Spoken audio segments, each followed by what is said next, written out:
Okay, hello everyone. So today I'm going to be answering the questions that I got on consecrated virginity. I've been compiling them onto a wonderful list so that we can go through like Q&A on consecrated virginity.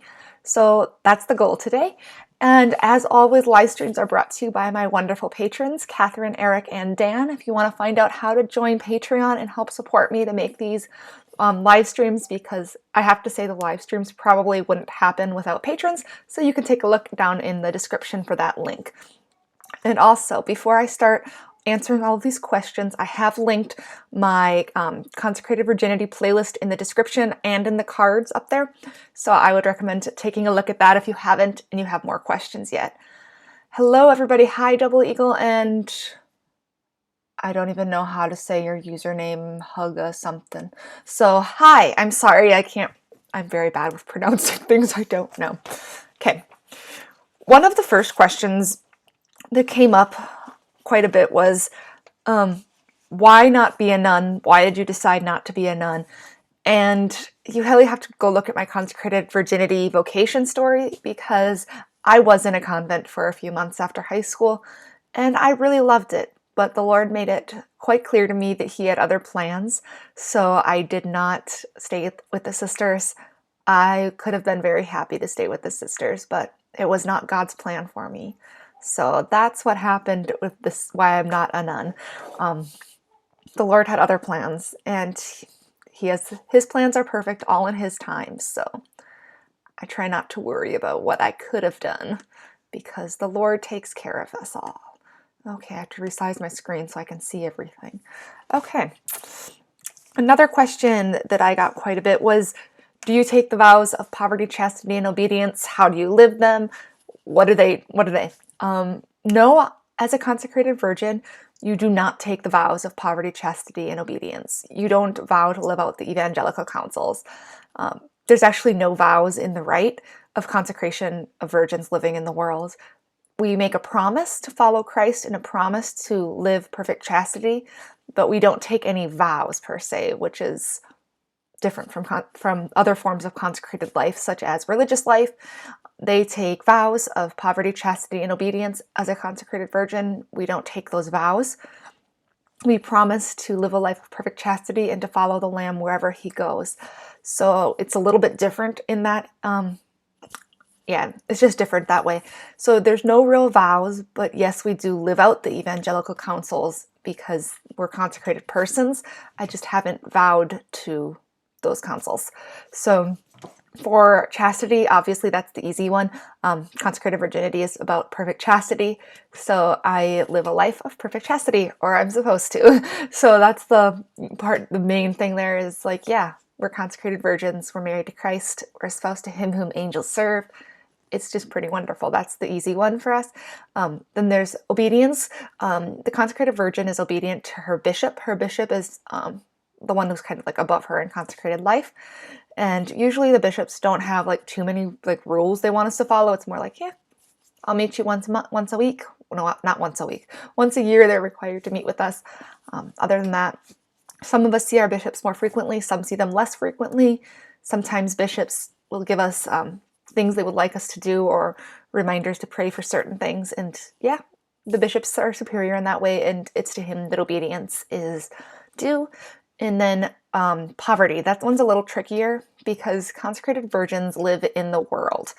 And there was a question I also had about living on a fixed income.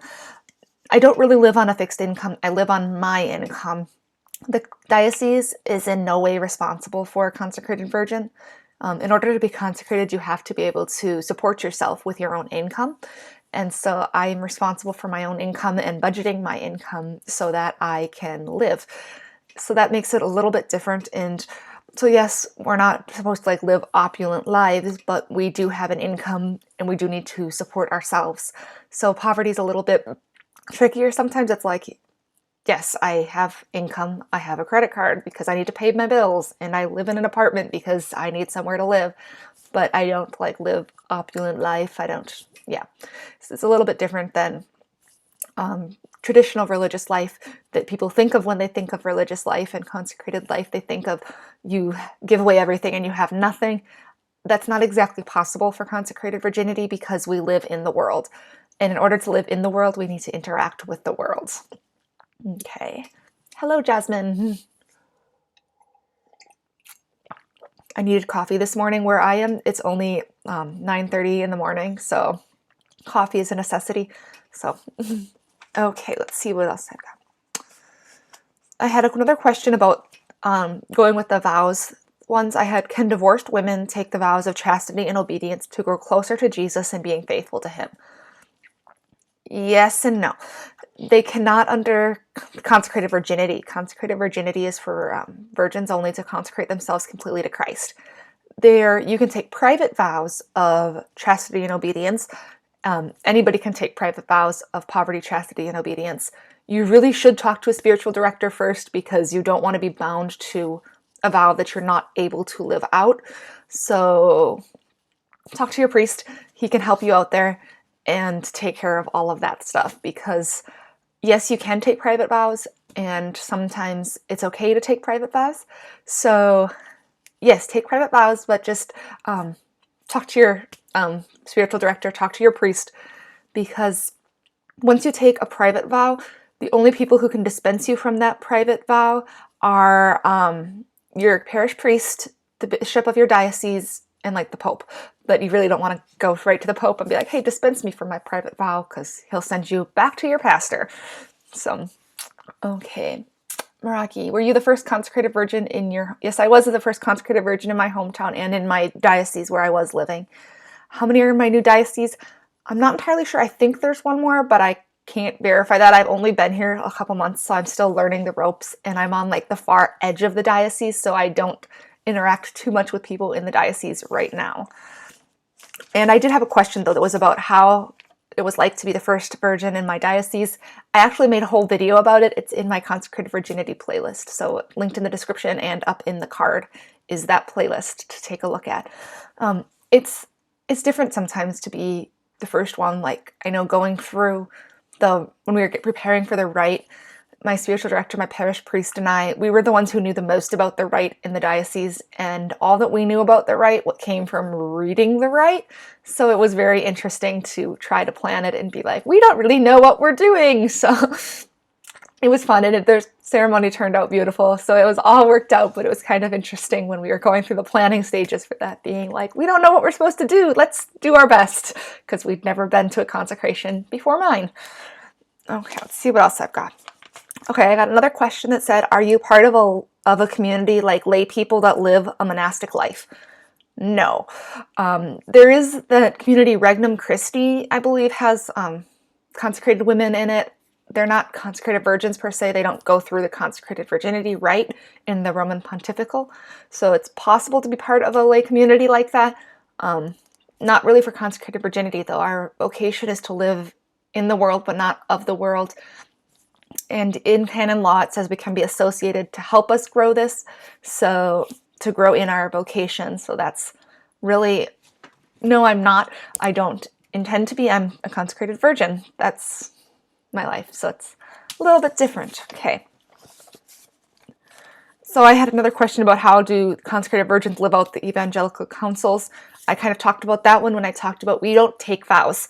We, as consecrated virgins, you're not taking a vow like religious nuns are and religious sisters are. We make a promise, and that's it. We're called to live out the evangelical counsels, like I had already said, but we don't make those vows separately. Okay. Is it difficult to change residence outside of your diocese once you are a consecrated virgin? Good question, because I already had to do that in my first year of being consecrated. I wrote a letter to the bishop of the diocese I was in and said, hey, bishop, I've got this job offer. I would like to take it, and I'm going to be moving to this diocese with this bishop. Thank you for your blessing. And I got a letter back from him saying, yeah, go for it. That sounds like a great job for you. And then I wrote a letter to the bishop of the diocese I moved to and introduced myself, told him who I was, told him when I was consecrated, where I was consecrated, and where I was going to be moving and what I was going to be doing. And he wrote back to me and he said, yeah, that's great. Great to have you. I'd like to meet you. And then he came up to our parish and said mass one weekend up here because he wanted to meet me. So that's kind of how that one went. It's not really difficult. It's just paperwork.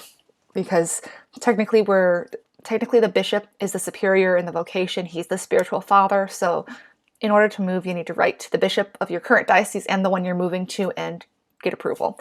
I think they called it a transfer now in the new document that came out. So I moved right before the new document came out, so I didn't follow everything in the new document. And I haven't read the entirety of the new document yet. I promise I will at some point. Okay.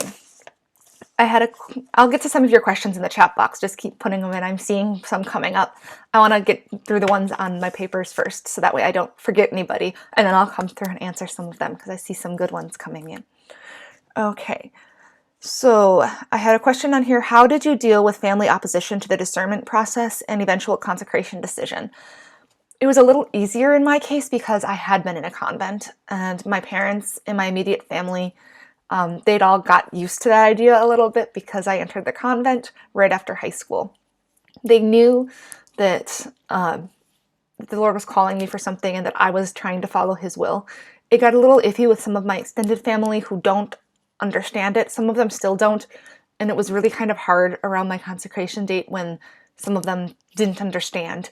But just pray for them. There's not much I can do to change what they do and don't understand beyond telling them what I'm doing and living it out.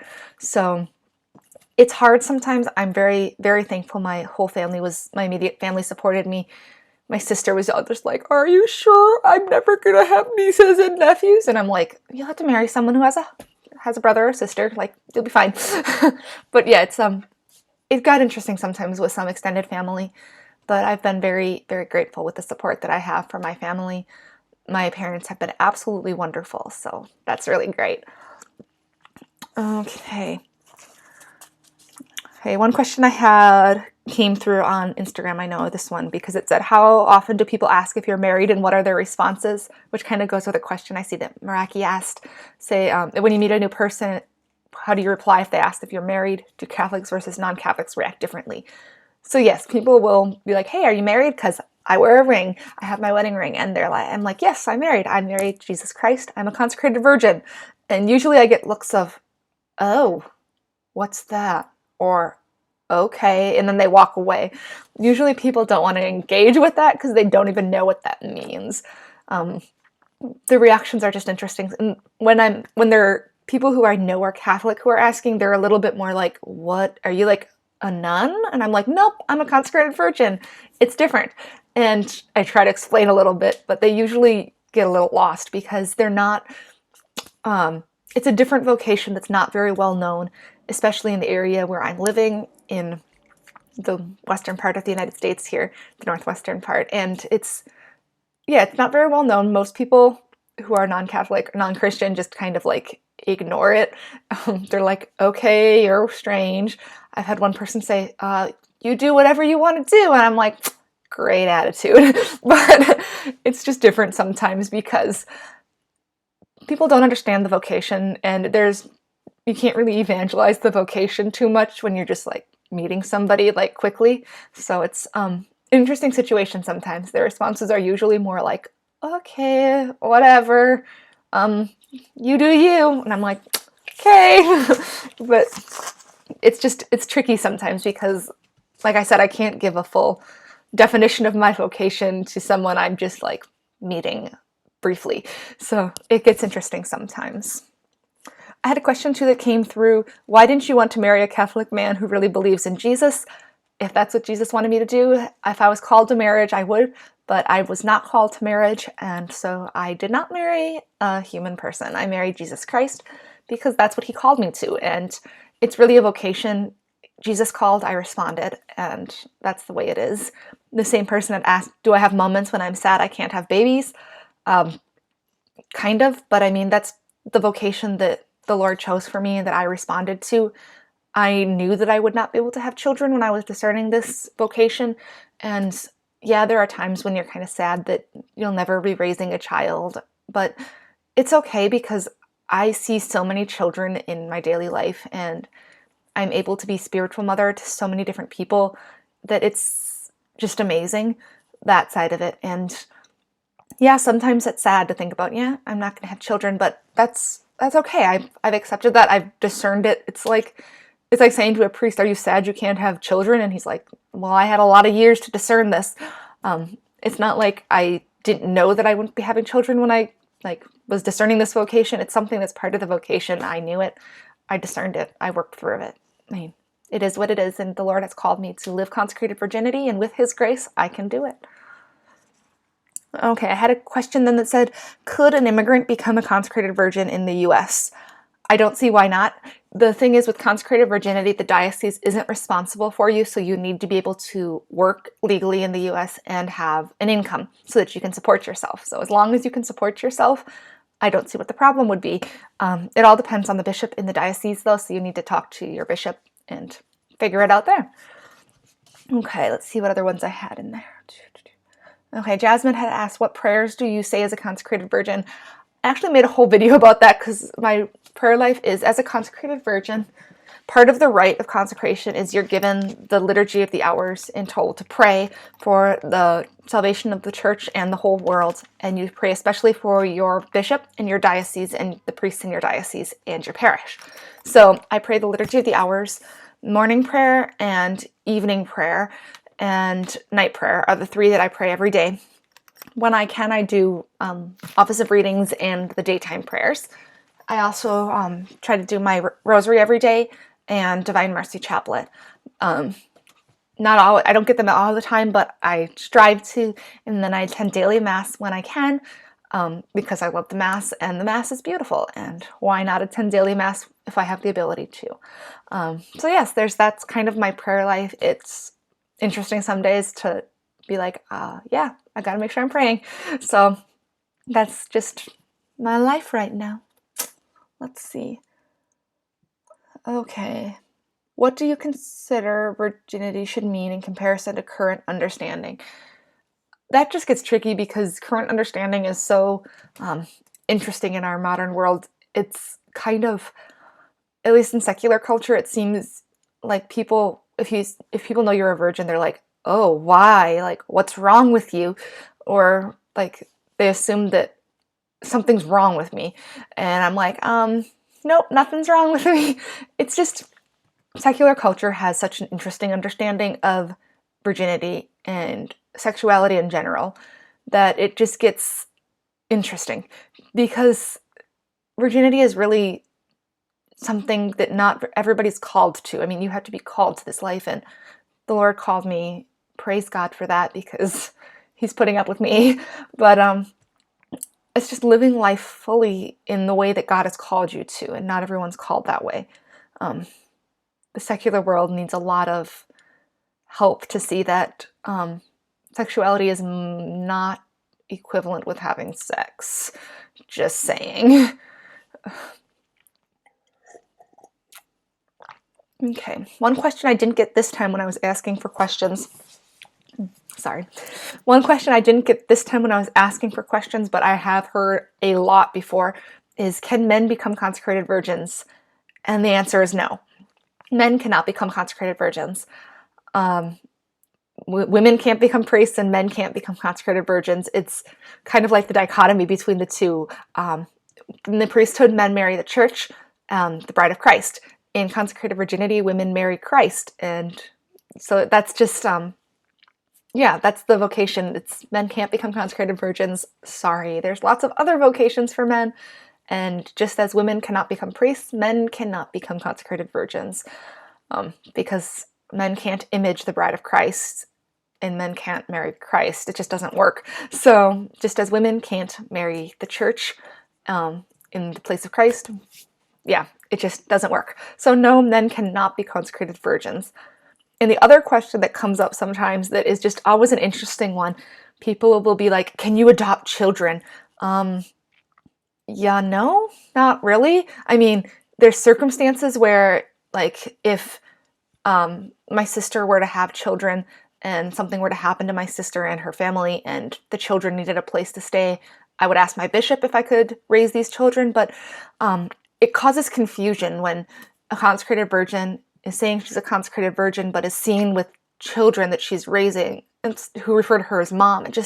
It gets interesting, and in order to just avoid the scandal of it, kind of, and try to explain that, oh, I just adopted them, but it's our life is lived so totally differently. We're like a step outside of the world, but we're living in the world, but without having the responsibilities of my own children and earthly husband, I'm able to devote so much more time to prayer and to Christ and to this ministry and everything. But having those, part of what consecrated virginity is, you give up the greater good of children and family in this life for the life to come. And so in certain circumstances, you'd have to talk to your bishop, and he could always approve whatever he sees as befitting your lifestyle and fitting with the life of the church. So not really.